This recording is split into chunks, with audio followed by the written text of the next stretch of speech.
নমস্কাৰ। এয়া ৰাতিপুৱা চাহৰ লগত খাবলৈ ৰুটি বনাই লৈছোঁ। মানে কেইবাখনো সৰহকৈ বনাইছোঁ। ভাত অকণমান দেৰিকৈ বনাম, সেইটো কাৰণে ভাবিছোঁ সৰুকৈ বনাইছোঁ। ইয়াত হৈছে মোৰ মানে ৰুটিটো কেতিয়াও গোল নহয়। ইয়াত হৈছে ৰাম কি ক'ম, এখন জাহাজৰ নিচিনা হৈছে।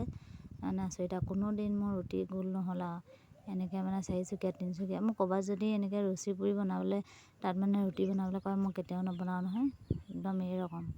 এয়া নতুনকৈ এজোপা তুৰৈ লাগিছে, এটা ছিঙি আনিলোঁ। কালিয়ে ছিঙা কথা আছিলে, কিন্তু কালিয়ে নিছিঙি আজি ছিঙি আনিছোঁ খাম বুলি ৰাতিপুৱাই। মই মানে এই বস্তুটো বৰ ভাল পাওঁ খাই।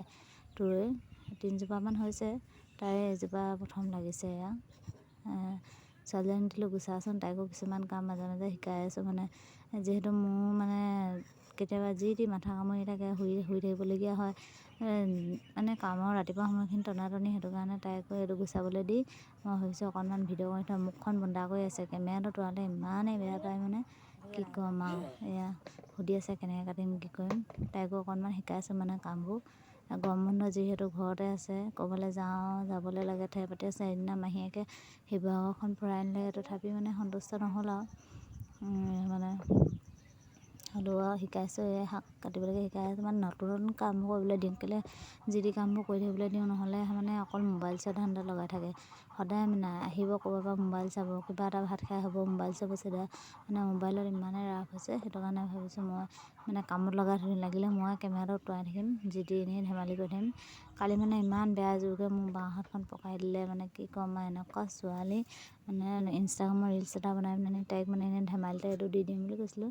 তাই একেবাৰে নিদিবা বুলি যিটো হাতখন পাক মাৰি ধৰিলে, মই বহুত দেৰি মানে কান্দি থাকিলোঁ, ইমান মনটো বেয়া লাগিলে।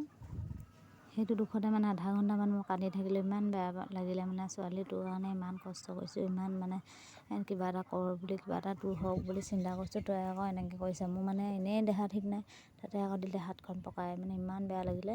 তাৰপৰা জলকীয়াখিনি আছিলে, সেইখিনি ছিঙি ল'লোঁগৈ। মানে গছৰ ডাল এটা, জলকীয়া গছৰ ডাল এটা মৰি গ'ল, সেইখিনি এয়া দেখিছেনে কাঁহী বাতি। মানে কি হ'ল, ডক্টৰে ক'লে কি হ'ব, মোৰ বহি কাম নকৰিবা, হাউলি কাম নকৰিবা, কিন্তু ঘৰৰ কামখিনিতো কৰিবই লাগিব। এদিন দুদিন মাহীয়েকহঁতে আহি পেলাই থাকি কামবোৰ কৰি দিলেহি, কিন্তু সদায়নো কোনে কৰিব নহয়। এইফালে আজি বতৰটো ইমান ভাল হৈছে, পথাৰ ৰোৱা বতৰহে কৰিছে। মনটো এই পথাৰলৈ যাওঁহে লাগে সঁচাকৈ, এনেকুৱা বতৰ কৰিলে ইমান ধুনীয়া বতৰ।